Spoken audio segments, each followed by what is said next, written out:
হে guys, আসসালামু আলাইকুম। Welcome back to my channel Ruma's team's kitchen. আশা করি প্রত্যেকেই ভীষণ ভালো আছো। আলহামদুলিল্লাহ। আজকে মটরশুঁটির কচুরি নিয়ে হাজির হয়েছি তোমাদের সাথে শেয়ার করে নেব বলে। চলো পুরো ভিডিওটি প্লিজ কন্টিনিউ করো। ভীষণই সহজভাবেই রেসিপিটি শেয়ার করে নেব। 2 কাপ ময়দা আমি একটা বোলের মধ্যে নিয়ে নিচ্ছি। আমি মেজারমেন্ট কাপের 2 কাপ নিলাম। তোমরা যে কোনো কাপেই মেপে নিতে পারো। স্বাদ মতো নুন দিয়ে দিলাম আর 1 টিস্পুন চিনি দিয়ে দিচ্ছি। 1.5 টিস্পুন সয়াবিন অয়েল বা রিফাইন্ড অয়েল। হাত দিয়ে খুব ভালো মতো এটা মাখিয়ে নিচ্ছি। অবশ্যই এই স্টেপটা কিন্তু হাত দিয়ে এইভাবে মেখে ঠিক এইরকম ঝুড়ো ঝুড়ো হয়ে যাবে। তারপরে কিন্তু অল্প অল্প পানি অ্যাড করেই আমি ডোটা রেডি করব। একেবারেই বেশি পানি অ্যাড করা যাবে না, তাতে করে সফট হবে না।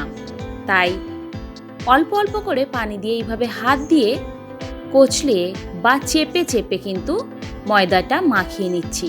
দেখে আশা করি বুঝতেই পারছো। উষ্ণ গরম পানি আমি ইউজ করিনি, আমি ঠান্ডা পানি কিন্তু ডোটা রেডি করে নিয়েছি। আর অল্প একটু সাদা তেল হাতের মধ্যে নিয়ে উপর থেকে এইভাবে মাখিয়ে আমি 10 মিনিটের জন্য ঢাকা দিয়ে দিলাম। মটরশুঁটি ছাড়িয়ে ভালো মতো পরিষ্কার করে আমি গ্রাইন্ডার জারের মধ্যে দিয়ে দিচ্ছি। গ্রাইন্ডার জারের ছোটো জারটা ভর্তি, তাহলে তোমরা বুঝতেই পারছো কতটা মটরশুঁটি আমরা নিয়েছি। 1 টিস্পুন জিরে গুঁড়ো দিলাম, 1 টিস্পুন মৌরি দিলাম আর কাঁচা লঙ্কা 5টা দিলাম। তোমাদের স্বাদ মতোই তোমরা দিও। 1 টিস্পুন আদা রসুন একত্রে বাটা, স্বাদ মতো নুন দিলাম। 1 টেবিল স্পুন পানি অ্যাড করছি যাতে মটরশুঁটিটা ফাইন পেস্ট রেডি হয়। লক্ষ্য রাখতে হবে মটরশুঁটির মধ্যে কোনো দানা অংশ যেন না থাকে। কড়াইয়ের মধ্যে আমি 1 টিস্পুন সাদা তেল দিয়েছিলাম আর কোনো কিছুই কিন্তু দিইনি, কারণ মটরশুঁটি বাটার সময় সব মশলাই আমি অ্যাড করে দিয়েছিলাম। তেলটা দেওয়ার সময় আমি দেখাতে ভুল করেছি, বাট তোমরা 1 টিস্পুন তেল আগে কড়াইয়ের মধ্যে দিয়ে বাটাটা ঢেলে দিয়ে খুব ভালো মতো নাড়াচাড়া করে নেবে। যতক্ষণ কড়াইয়ের সাথে মটরশুঁটিটা লেগে যাবে বুঝতে হবে এখনও রেডি হয়নি। খুব ভালো মতো ক্লিন হয়ে যখন উঠে আসবে ঠিক সেই পর্যায়ে কিন্তু আমি অফ করে দিলাম। আগে থেকে মাখিয়ে রাখা ময়দাটা আরও একবার হাত দিয়ে খুব ভালো মতো মাখিয়ে নিয়ে আমি লেচি কেটে নিচ্ছি।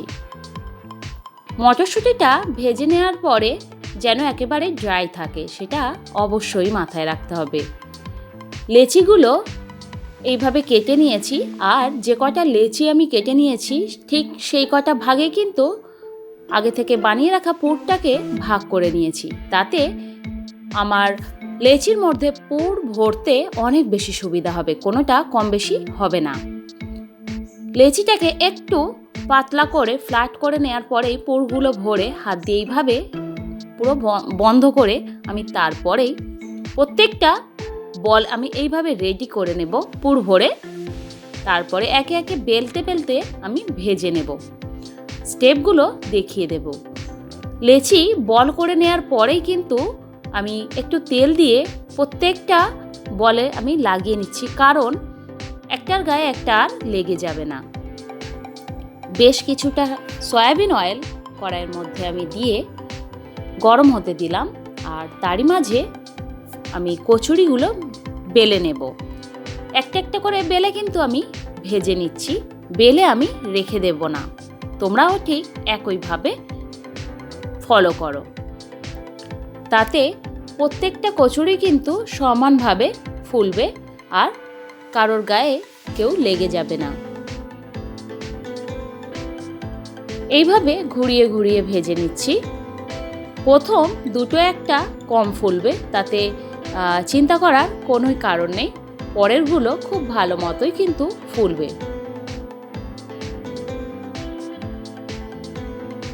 এই উইন্টার সিজনে যদি সন্ধ্যাবেলা এই কচুরি বানানো যায় জাস্ট জমে যাবে। সবাই অবশ্যই বানিও আর আমাকে জানাতে ভুলো না। এখনও পর্যন্ত যারা আমার চ্যানেলে নতুন প্লিজ প্লিজ প্লিজ আমার চ্যানেলটি সাবস্ক্রাইব করে আমার পাশে থাকা বেল বাটনটি অবশ্যই ক্লিক করে দিও, তাতে করে আমার ভিডিও আপলোড দেওয়ার সাথে সাথে তোমাদের কাছে নোটিফিকেশন পৌঁছে যাবে।